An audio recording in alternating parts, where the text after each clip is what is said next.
guys, this is Samrath Dua again. This is my second video this day, and this is my second robot this day. And with the help of my teacher, I was able to learn very fast how to make the robot and how to make it rotate. And then now, since I can make it rotate, I have a new software called Bulldozer, where the objective is the robot moves this brick over here, and it turns around right here and moves your brick right here. Since that gets a bit too hard, what I did is I tried to move it right here, and then I moved the robot right here, and then I moved the robot like this, then I move it right here, and then the brick like lands up right about here. Not exactly perfect, but yeah, pretty close. So I think that's good enough. No, this not might work, because once I tried it, it didn't work because I didn't put in the proper stuff.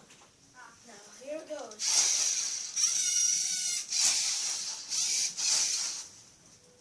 Yeah, it was a bit off this time, see? Let me just try it again. It usually works.